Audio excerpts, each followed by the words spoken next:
Get that trash away from me. I don't want to hear it. It's up to the individual person to decide if they want to read a book or watch a movie. Engaging with art, whatever the medium, is an incredibly productive use of our free time. I'm trying hard not to talk about our relationship with motivation and attention span because that's not what this video is about. When I go to watch a movie or series or read a book that was created recently, I am not left feeling satisfied. It's not a wild thing to say that streaming ruined movies. Growing up, there were maybe 2 children's movies released a year that I would go to the theater to watch, and both would have me in a chokehold. I would forget about everything that's outside of the movie. Now, what I'm saying might be a product of growing up, but Tangled and Frozen are a lot better than Strange World and Wish. It's not nostalgia talking. Show these movies to anyone who hasn't seen them before, and ask which they would prefer. The problem, I think, is that these movie companies try to put everything they have into these big movie projects. It's okay to not make 3 times the budget in the box office. 2 times as much is just as fine. These movies have become oversaturated and boring. There's nothing there to tug at your heart because it feels like these big corporations are just trying to tick as many boxes as they can. This kind of leads to one of my biggest points going forward.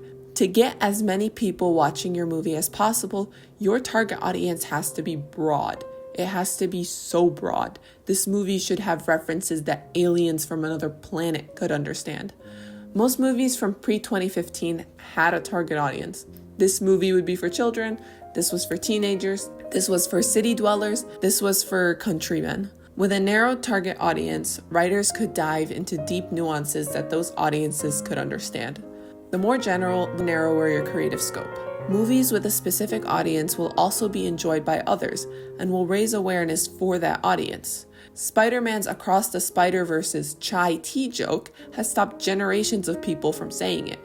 The intended audience for that joke is Indians, since no one will relate more, yet it is still one of the most memorable jokes of the movie. Another hole that these overgeneralized trends could fall into might be more dangerous. Generalizations in and of themselves are stereotypical. There has to be one type that you follow. These companies have to decide what that neutral for all these movies is, and this more so happens to be white culture. Just like how the general American accent became the standard for all television, so will the culture in a lot of animated and live action movies. The thing is, no company wants to be accused of racism. They can have as diverse of a cast as they want, but no matter their race, orientation, or gender, they will all follow the same culture with a few references to their supposed ethnicity. A Muslim character, rare as they might be, participating in Ramadan does not mean that they'll be portrayed with Muslim values, and this neutral culture is not no culture. In the mid-1900s, America was becoming increasingly diversified, especially in the cities where many cultures mingled. As a way to cope, white Americans began to consider their culture as the base and others as different or inferior. This is why you see so many people saying that white people don't have a culture. They do, but everyone has been raised to see it as neutral. A movie is a work of art. It's 2 hours of carefully cut scenes, stunning visuals, provoking dialogue, and understandable expressions. It is something that should be consumed in one sitting for entertainment, but lately it has been taking a lot of energy to click play. Clichés have become so capitalized, people automatically associate the movie with being bad for including them. Clichés aren't a bad thing. They simply exist, and if misunderstood, could be misused. Sometimes it feels like nobody out there cares for making good movies. After Marvel's Endgame, they focused on trying to remake those 20 years of buildup while somehow forgetting that people have only started paying attention to the buildup some 4 or 5 movies before Endgame. Before that, they were just making movies for the sake of movies. Making a movie for it to be the next big thing puts a giant pressure on the writers. It reduces the amount of risks that the writers might take, but those risks are what make the movie humane. It's what make the movies interesting. You're allowed to test out new things, even if you don't make money on them. That's how you improve. You have a ton of spare money, trust me. After you see what works, make it, and then leave it alone. Don't overdo it. No one will regard the movie as great as it is if there were a ton of half-cared-for knockoffs released after. That's how it becomes a cliche. To be fair, this happens a lot more in books than in movies, but I will talk about that later. 22 30-minute episodes do not equate to 8 50-minute episodes. Play that sentence again, make sure it sinks in. I understand that those 8 episodes are just the 22, but they cut out the unimportant bits, except they aren't unimportant. What producers deem as unimportant are episodes of character building and world development. So much production goes into a series nowadays that 6 episodes are too expensive to make. If a series is under 10 episodes, can it even be classified as a series? Same as how 6 songs are the minimum to be considered an album. How low can you go before you're simply watching a movie in 2 parts? The 40-minute episodes are not attractive to anyone's attention span. I would more likely binge a 22-episode season in one day than the 8. Those 8 would take me a week to finish at minimum. 40-minute episodes only belong to documentaries. That format is perfect for documentaries, actually. A series can do more than what a movie can do. It's a different art form entirely. Why are we just elongating movies? Each episode needs a beginning, middle, and end. Something has to change or improve from the beginning to the end. I see a lot of new series that have this 8-episode format and do not know how to structure them. Moon Knight and Percy Jackson were wonderful stories, but they suffered because a lot of their climaxes and resolutions came in the middle of the episode rather than the end. The episode's end ends up beginning the next episode's arc, leaving it to end in a very awkward spot. Netflix has been doing series for a while now. It knows them better than movies, but even they have to cut costs, their products coming fewer and farther apart. Recent to this video being written, everyone is losing their minds over Stranger Things starting in Obama's presidency. There is, however, a difference between the series that do well and those that don't. It's not luck. There is a specific genre that has the perfect formulas for this. PG-13 and up shows are getting too oversaturated. They're the ones currently being targeted by this new wave of writing. Children's shows can't be interesting because nothing changes between episodes. But those in between, the children's shows that have continuity, no one does it better than them. There's not that much money that goes into children's shows compared to adults. They have as many episodes as they want. The only thing they suffer from is being unable to show blood on screen. Continuity gives enough complexity to let you keep going. And those episodes where the plot isn't advancing is where the characters are. Netflix succeeds with Trollhunters and She-Ra. Avatar is one of the most well-known series of all time. To my knowledge, the only adult show that does this format is BoJack Horseman, and look at how successful that show is. It's also, coincidentally, animated. Are you seeing a trend yet with a central problem? I'm gonna bring up one more market. I'm going to be honest, this is the medium I know the most about. I've seen the rise and fall of the trends, and let me say, I do not like where we are right now. Eat me alive. I don't care. I'll say it. Book talk ruined reading. Here's the cycle. A book gets popular, probably for its new way of thinking or interesting character dynamics or world building or something. Rip-offs are made.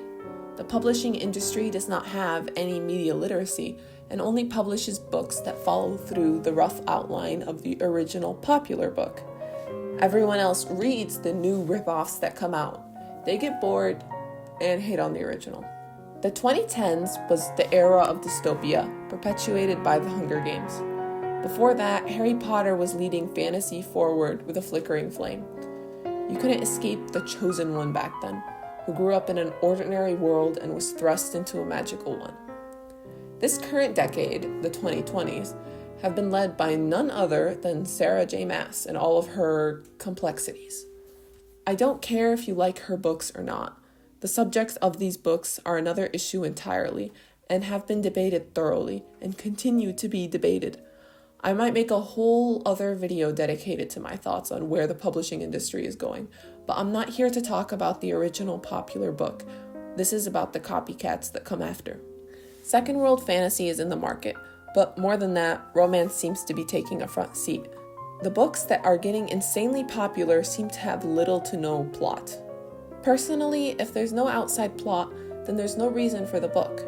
But again, let me reiterate, because these days everyone seems to take things personally, I'm not attacking what you like to read, I'm attacking the publishing industry. It feels like anyone can publish these days. The publishers are looking for specific books, and this happens, the times change, but the types of books coming out right now are nothing more than cash grabs.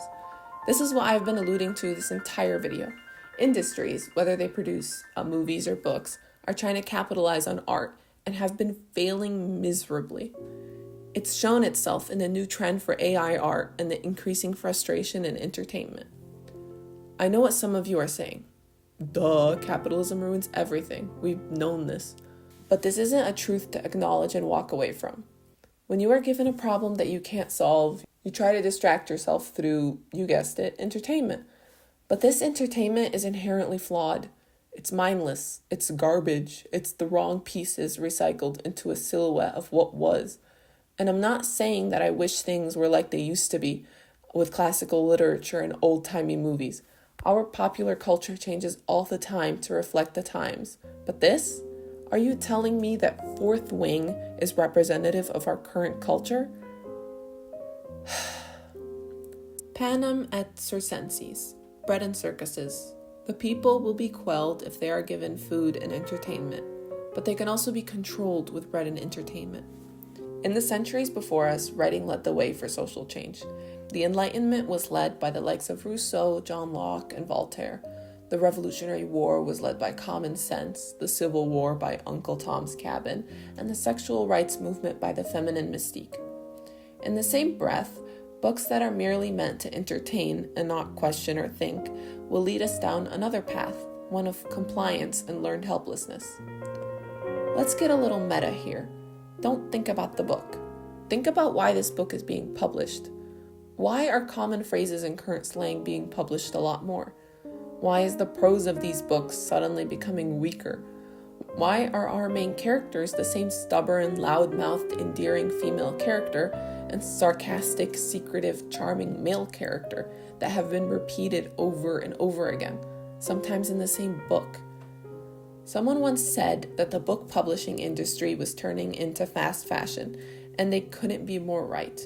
Slang is permissible now because the book's popularity is expected to fade for the new thing within a year. Books aren't given time to be properly edited because they have to get out to the world as soon as possible.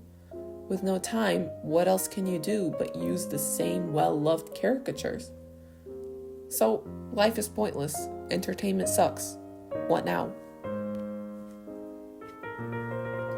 These are just the forms of art that I interact with the most. I know that there are many more types, like video games or music, but I am not as informed, and I believe I have said my piece about these three. You could apply it to any art form you wish. With the increasingly overproduced entertainment comes the need for real emotion. People feel and think with or without professional entertainment. Independent art, or more recognizable as indie, is known for raw emotion. There aren't millions of dollars at stake if someone doesn't like it. Someone creates something because they thought it up, and that is all. Artists draw and paint things that will evoke emotion. Game creators develop a story that will make you think. Writers create scenarios that reflect on real life. YouTubers can offer a new medium of storytelling that might never make it to the big screen. All of it is precious because it is real. It is loved. It doesn't matter how basic the storyline is. It has the emotion and the humanity that we are invariably attracted to in each piece of entertainment we see. And that's maybe where all of the professional forms of entertainment go wrong. They don't have to be groundbreaking, they just have to be real. I'm not going to ever find a pair like Kaz and Inej in real life, but I will see all of the humanity in them. I will understand their actions because decisions like that exist in real life to different extents.